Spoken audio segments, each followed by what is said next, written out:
प्रिय मित्रों, आज हम श्री कृष्ण के उन महान शिक्षाओं पर विचार करेंगे जो उन्होंने कर्म और उसके फल के बारे में दी हैं।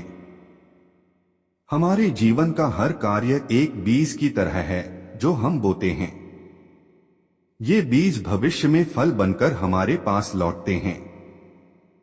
श्री कृष्ण ने हमें यह सिखाया कि कर्म का महत्व क्या है और इसके परिणाम कैसे हमारे जीवन को प्रभावित करते हैं। श्रीमद् भगवद गीता में श्री कृष्ण ने अर्जुन को समझाया कि हर व्यक्ति अपने कर्मों का फल अवश्य प्राप्त करता है। कर्म का अर्थ केवल बाहरी कार्य नहीं है, बल्कि हमारी सोच, भावना और इरादे भी इसमें शामिल होते हैं। जो व्यक्ति अपने कर्मों को शुभ और पवित्र रखता है, उसे उसके अच्छे परिणाम मिलते हैं, और जो अपने कर्मों में धूर्तता, छल और बुराई रखता है, उसे उसके अनुसार ही परिणाम भुगतने पड़ते हैं। श्री कृष्ण ने गीता में कर्मयोग का महत्व भी बताया है। कर्मयोग का अर्थ है बिना किसी फल की अपेक्षा के कर्म करना। यह विचार सुनने में कठिन लग सकता है, परंतु इसका अभ्यास करने से मनुष्य अपने जीवन में शांति और संतोष प्राप्त करता है। जब हम अपने कर्तव्यों का पालन निस्वार्थ भाव से करते हैं, तब हम न केवल अपने लिए बल्कि समाज के लिए भी लाभकारी सिद्ध होते हैं। ऐसे कर्मों का फल सदैव शुभ और मंगलकारी होता है। श्री कृष्ण ने अर्जुन से कहा कि वह कर्म करने में अपना कर्तव्य निभाए और फल की चिंता न करे।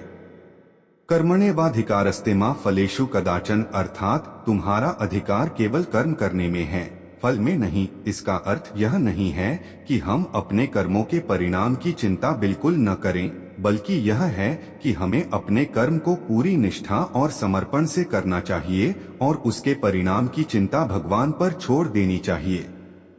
कर्म का फल केवल इस जीवन तक सीमित नहीं है। श्री कृष्ण ने बताया कि हमारे कर्मों का फल जन्म जन्मांतर तक चलता है। यह कर्म का सिद्धांत है कि जिस प्रकार बीज से पौधा और पौधे से वृक्ष उत्पन्न होता है, उसी प्रकार हमारे कर्मों के बीज से हमारे भविष्य के फल उत्पन्न होते हैं। इसीलिए हमें अपने कर्मों का चयन बहुत सोच समझकर करना चाहिए। एक महत्वपूर्ण बात जो श्री कृष्ण ने सिखाई वह है स्वधर्म पालन। हर व्यक्ति का एक विशिष्ट कर्तव्य होता है जो उसके जन्म, स्थिति और योग्यता के अनुसार निर्धारित होता है। श्री कृष्ण ने अर्जुन को याद दिलाया कि उसका कर्तव्य एक योद्धा के रूप में युद्ध करना है और उसे इस कर्तव्य का पालन करते हुए अपनी नैतिक जिम्मेदारियों को नहीं भूलना चाहिए। स्वधर्म पालन करते हुए निष्काम भाव से कर्म करना ही सच्चा धर्म है और इसका फल सदैव शुभ होता है। श्री कृष्ण ने हमें यह भी सिखाया कि अच्छे और बुरे कर्मों का फल किस प्रकार मिलता है। अच्छे कर्म करने से हमें जीवन में सुख, शांति और संतोष प्राप्त होता है।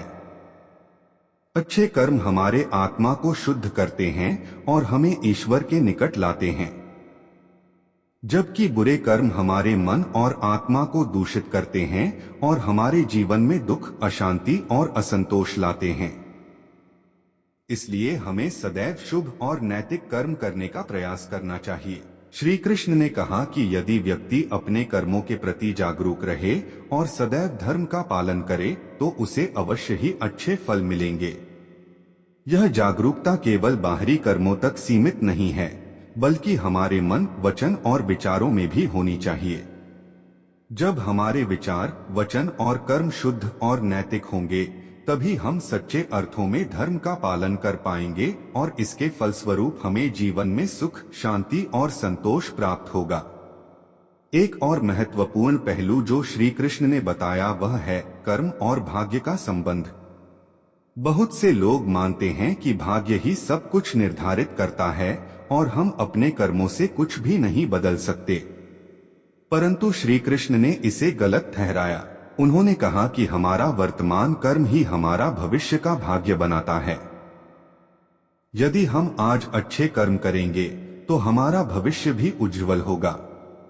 इसलिए हमें अपने वर्तमान कर्मों पर ध्यान देना चाहिए और उन्हें सदैव शुभ और नैतिक रखने का प्रयास करना चाहिए। कर्म का एक और महत्वपूर्ण सिद्धांत है कि हमें अपने कर्मों का फल कब और कैसे मिलेगा, यह हमारे हाथ में नहीं है। कई बार हम तुरंत फल की अपेक्षा करते हैं और यदि वह हमें नहीं मिलता तो हम निराश हो जाते हैं। परंतु श्री कृष्ण ने सिखाया कि हमें धैर्य रखना चाहिए और ईश्वर पर विश्वास करना चाहिए। हमारे कर्मों का फल अवश्य मिलेगा, चाहे वह तुरंत मिले या समय के बाद। हमें केवल अपने कर्मों को पूरी निष्ठा और समर्पण से करना चाहिए और फल की चिंता भगवान पर छोड़ देनी चाहिए। श्री कृष्ण के अनुसार सच्चा सुख और शांति हमें केवल कर्मयोग के मार्ग पर चलकर ही प्राप्त हो सकता है। जब हम निस्वार्थ भाव से कर्म करते हैं, तब हमें हमारे कर्मों का सच्चा फल मिलता है। यह सच्चा फल न केवल बाहरी सफलता और समृद्धि है, बल्कि आंतरिक शांति और संतोष भी है। यही कारण है कि श्री कृष्ण ने अर्जुन को कर्मयोग का महत्व समझाया और उसे इस मार्ग पर चलने के लिए प्रेरित किया। अंत में श्री कृष्ण का उपदेश हमें यह सिखाता है कि कर्म का फल केवल हमारे बाहरी जीवन तक सीमित नहीं है, बल्कि हमारे आंतरिक जीवन को भी प्रभावित करता है। हमारे कर्म हमारे मन, आत्मा और चेतना को शुद्ध करते हैं और हमें ईश्वर के निकट लाते हैं। इसलिए हमें सदैव शुभ, नैतिक और निस्वार्थ कर्म करने का प्रयास करना चाहिए। यही सच्चे अर्थों में श्री कृष्ण का उपदेश है और यही हमारे जीवन का सच्चा मार्गदर्शन है। आइए हम सभी श्री कृष्ण के इन महान शिक्षाओं को अपने जीवन में अपनाएं।